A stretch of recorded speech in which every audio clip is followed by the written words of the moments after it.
single time. Well, Tom Brady not only continues to write the record books with his 7th ring, but also the path that got him there. Brady went on the road to Washington, New Orleans, and Green Bay before reaching the big game. And including the Super Bowl, Brady defeated Drew Brees, Aaron Rodgers, and Patrick Mahomes, all former Super Bowl MVPs. So, Shannon, when you look at it that way, was this Brady's toughest road to a ring? I don't believe so, Skip. I believe this probably was his easiest path for the simple fact, Skip, he brought it. I believe, okay, and maybe Pro Football Focus, since they always want to analyze something, go back and look at it. I believe this is his most talented team Tom Brady's ever played on. Player for player, Skip, top to bottom. Offense, defense, offensive line, linebackers, DBs. I believe this is the most talented team Tom Brady's been on. And so, therefore, it's not the most difficult. Now, had he taken, say, the 2018 team, Skip, through this path, okay, no question.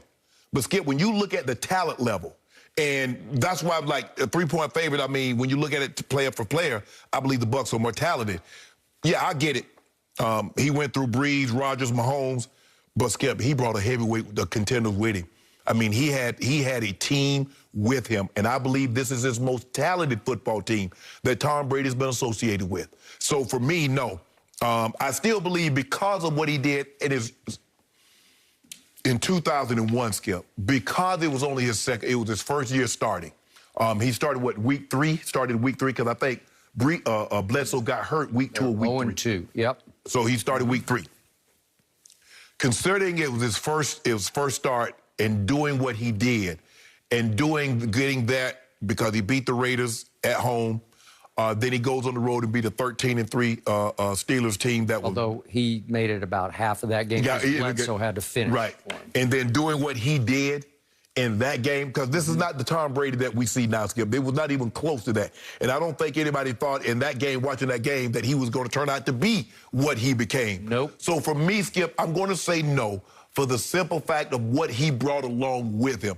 The arsenal that he has at his disposal now is greater than he's had at any point in time, if you look at it offensively and defensively. As usual, we see Tom Brady from a completely, utterly different perspective.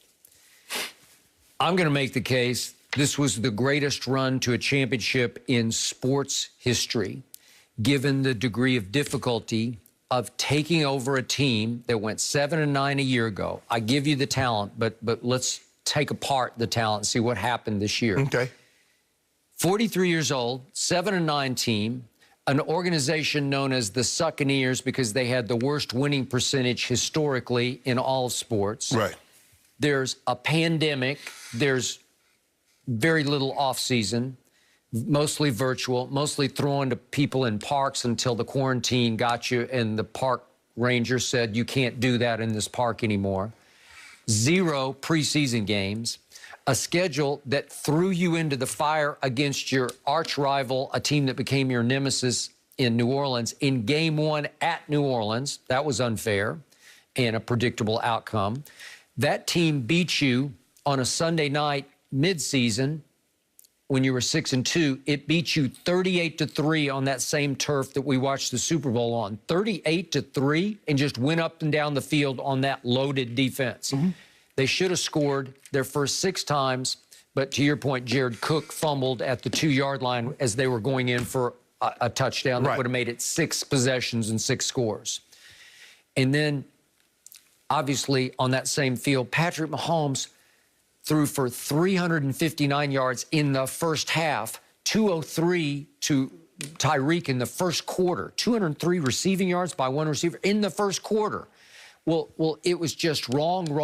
And I didn't think that defense was going to be talented enough to rise back up to a level to carry them through the playoffs. No, you didn't think they would be able to play to their talent level. Yes. They were talented. They just weren't playing to that level. Playing to that level, although the secondary was just so young because you're 22 and 23 at safety. 24-year-olds. And 2 24-year-olds on the corners. And I think they're all pretty good players, but I don't see a Pro Bowl player unless Antoine Winfield rises into Pro Bowl status. He might. They'll start getting some, concerning what they did in the Super Bowl, they'll start getting more looks now. Okay. And yet, will they have? I think they need to go out and sign one of these Patrick Petersons or Richard Shermans or somebody to give them some veteran depth and savvy at corner that they can utilize. Okay, so They go against Taylor Heineke in game number 1 on the road at Washington. And as you know, he just goes up and down the field on this same defense that's loaded. And it scared me because Brady had a huge game against the then number 2 ranked on just yards allowed, number 2 ranked Washington defense that you said had one, at least a top 5 pass rush that you thought would cause him some problems, and it did not. His offensive line had gelled and risen up to a level that it could compete and at least have a standoff against that pass rush and give him enough time to torch their secondary, which was torchable. Okay, so that's the number 2 defense. Then they go to New Orleans against the team that had beaten them 38-3, and this is Drew Brees. It could be a swan song, but he has had Tom Brady's number, obviously, in many games. For the most part, he had won most of their matchups.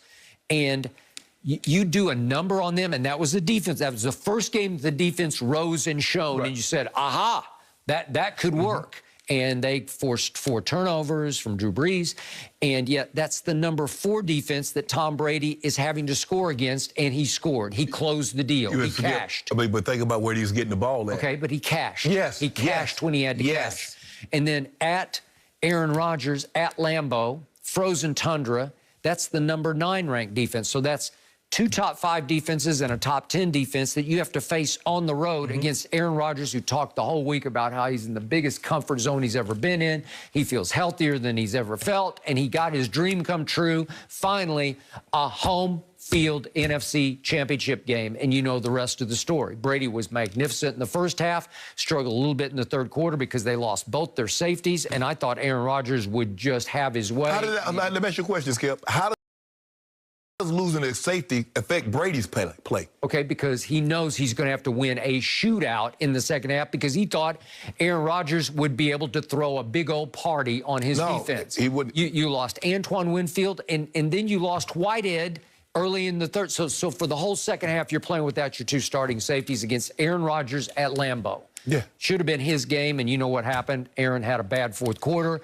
and they lived to tell. Skip, you keep saying the Buccaneers are the worst team, but Skip, what were the Patriots before Brady? They were terrible franchise. Well, but they had been to the to 2 Super Bowls before. Tampa Bay had won a Super Bowl. Tampa Bay had gone to NFC Championship game. Yes, okay. Look at what was Golden State Warriors before Steph. We're not talking about the 1960s when they had Wilt, and when they go back to the 70s and they won with Al Ladders and Rick Barry. Okay. So they were terrible. There was a 20-plus year stretch where they were terrible, but they got a level of talent. See, you can't just keep saying, well, they had a history. Look at the Golden State Warriors are not the same Warriors because they got Steph, Clay, and Draymond, even though Clay is hurt. Once you get a level of talent, you looking at them and the totality says, well, they've been historically bad. Look at the level of talent. We're going to be interested to see how many Buccaneers, I don't know, maybe they do it during the season, but how many Buccaneers make the top 100? Okay. That's going to be very interesting to see. Top 100 NFL players. Off this team? Yes. Going into next year? Yes. Okay. Well, guess how many Pro Bowlers they had? They had 1 as a backup. They had JPP as a backup. Nobody made it. Brady didn't make it. Neither the wideouts who were Pro Bowlers. Well, I'm disappointed that Devin White didn't make it. I thought Devin White was Devin White was a lock, but he's gonna probably be a lock moving forward. Okay, so they win against Aaron Rodgers because they had beaten him down so badly in the regular season. I think it gave them enough faith they could go in there and compete with him, and they did. Right. And then they go up against the baby goat, Patrick Mahomes, and a defense and a coordinator that has had Brady's number, certainly in the Eli Super Bowl, the first one. Right. Okay, so to overcome the number 2, 4, and 9th ranked defenses and go Brees, Rodgers, and Patrick Mahomes is outrageously great, especially when you're 43 with the team that went 7-9 a year ago. In your first go-around with that team, you transform it into a Super Bowl champ. But it's impossibly great. I give you a prime example. It's like Trent. Trent got to the Ravens. They were 8-8. They had the defense was intact. It was just getting the defense to play to the level consistently, game in and game out. Ray Lewis was there. Rod Woodson was there. Okay. Sarah Goose, all those guys were there. Now, okay, let's get a quarterback that understands that if he doesn't turn the ball over, you get a guy that can make a play here or there. They brought me on as a free agent. They drafted Jamal in the first. Well, I think Jamal was 5th. We run the football. We play for the big play, but we turn it over to our defense. What Tom says, well, man, if I can get to 14, they're not going to let you get in the end zone. So that's what they do in the red zone. They slam the door in Green Bay. The Green Bay, we're not letting you in the end zone. Okay. What they do to Pat Mahomes? We let you get down here, but you're not getting up on the end zone. Okay, but Tom Brady went 11-5 this year, good enough Yes. for a wild card. Yes. And many times that was in spite of the defense. It wasn't great all year long. There were many games when he just took the game over, like against the Chargers at home in an early game. They fell behind 24-7, and Herbert's just throwing rockets. But what happened right before the half? The defense get a strip sack. They did. They force a fumble.